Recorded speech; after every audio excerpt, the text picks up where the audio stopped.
लोग कहते हैं कि मुंबई के बाहरी इलाके में बने शांतिवान स्लम्स में रात के बाद हवा भी कदम रोककर चलती है। वहां एक जगह है, एक पुराना सूखा नाला, जहां आज भी किसी को जाने की हिम्मत नहीं होती। कारण क्योंकि वहां एक लड़की की आत्मा भटकती है, पूजा। मैं आरव मेहता। मैंने टिन शेड झोपड़ी के बाहर बैठे एक बूढ़े आदमी से सुना था। उसकी कांपती आवाज, धंसी आंखें और एकटक नाले को देखते रहना मुझे पहली ही रात डरा गया था। उसने कहा था, बेटा, अगर जान प्यारी है तो उस नाले से दूर रहना। वहां आज भी पूजा रोती है और कभी कभी हंसती भी है। उसकी हंसी वाला हिस्सा मुझे अंदर तक कंपा गया। पूजा सिर्फ 19 साल की कॉलेज गोइंग लड़की थी, लेकिन एक रात जब वो अपनी कोचिंग से वापस आ रही थी, कुछ स्थानीय लड़कों ने उसी रास्ते पर उसका पीछा किया। अगली सुबह उसका शव उसी नाले के पास मिला, चेहरा मिट्टी में ढांसा, बाल बिखरे, और पूरे इलाके में एक ऐसी खामोशी फैल गई थी जिसे हवा भी चीर नहीं पा रही थी।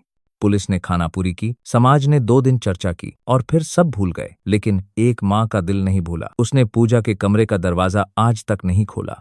पूजा की मौत के तीसरे दिन पहली घटना, रात के करीब 2 बजे पूरा स्लम काली अंधेरी तह में डूबा हुआ था। तभी नाले के पास रहने वाली एक औरत ने चीख मारकर पूरे मोहल्ले को जगा दिया। वह कह रही थी कि उसने अपनी झोपड़ी के बाहर एक लड़की को खड़े देखा, भीगे हुए बाल, सफेद सा दुपट्टा और फटे गले में से निकली एक पतली आवाज, मम्मी, मुझे दर्द हो रहा है।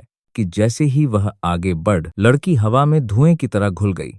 फिर शुरू हुआ बदला। पूजा के चारों अटैकर्स में से पहला था रोहन। रोहन अचानक गायब हो गया। सुबह उसका शरीर वही मिला जहां पूजा का मिला था, पर उसके चेहरे पर सिर्फ एक चीज, डर। उसकी आंखें खुली थीं और प्यूपिल्स ऐसे फैल चुके थे जैसे उसने अंधेरे में कुछ अनदेखा देखा हो। दूसरा संजय। संजय ने आखिरी बार पड़ोसियों से कहा था, वो आ रही है। उसके पैर जमीन को नहीं छू रहे। उसे नाले के पास देखा गया, खुद से बात करते हुए, जैसे कोई उसे इनविजिबल जगह से आदेश दे रहा हो। अगली सुबह उसका शरीर एक पेड़ से उल्टा लटका मिला। डॉक्टरों ने कहा, heart failure due to extreme fear, लेकिन पुलिस पूछती रही। तीसरा विकास। विकास ने पुलिस को बयान दिया कि वो पूजा की आवाजें सुनता है, कभी रोते हुए, कभी हंसते हुए, कभी विस्पर करते हुए। एक रात उसने घर की दीवारों पर खुद ही लिखा था, she is here, she is behind me, she was smiling. सबने उसे नशा समझा, लेकिन जब उसका शरीर मिला तो नाले के अंदर की मिट्टी चारों ओर गोलाई में घुमी हुई थी, जैसे कोई उसे घेरे हुए हो और वो आखिरी पल तक भागने की कोशिश कर रहा हो। अब बारी थी आखिरी आरोपी अमित की। अमित डर के मारे स्लम से बाहर भाग गया था, लेकिन कहते हैं कि आत्माओं की कोई सीमा नहीं होती। जिस लॉज में वो छिपा था, वहां कई लोगों ने रात में दीवारों पर किस लड़की की शैडो देखी। अमित ये सह नहीं पाया। उसने कमरे की खिड़की से कूदने की कोशिश की, लेकिन उसका पैर कहीं अटक गया और उसे लगा किसी ने उसे पीछे खींचा हो। अगली सुबह वह मृत पाया गया, चेहरा भय में जड़ा हुआ। केस वहीं बंद हो गया, लेकिन कहानी नहीं। अब मेरी बारी थी। पूजा ने मुझे बुलाया।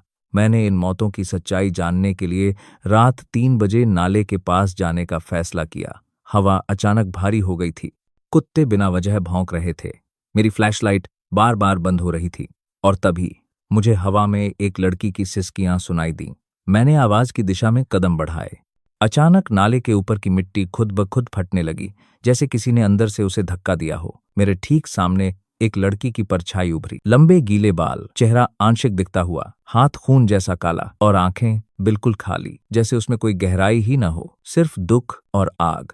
उसने धीरे से कहा, मैं अब कमजोर नहीं हूं। उसकी आवाज हवा में गूंज गई और फिर तेज। उन्होंने मुझे मारा, पर मैं उन्हें ढूंढ लाई। उसके बाल अचानक हवा में फैल गए, जैसे पूरा अंधेरा उसके चारों ओर घूम रहा हो। मैंने कांपते हुए पूछा, पूजा, क्या तुम अब शांति में हो? कुछ पल खामोशी। फिर उसने अपना सिर धीरे से झुकाया, जैसे किसी बच्चे की तरह, और बोली, मेरी माँ अब अकेली नहीं रोएगी।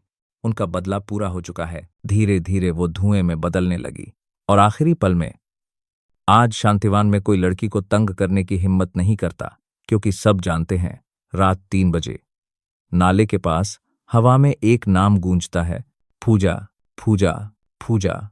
और अगर कोई बुरा इरादा लेकर वहां जाए तो उसे किसी का ठंडा हाथ कंधे पर महसूस होता है और एक धीमी आवाज़ सुनाई देती है, मैं अब डर नहीं रही हूं।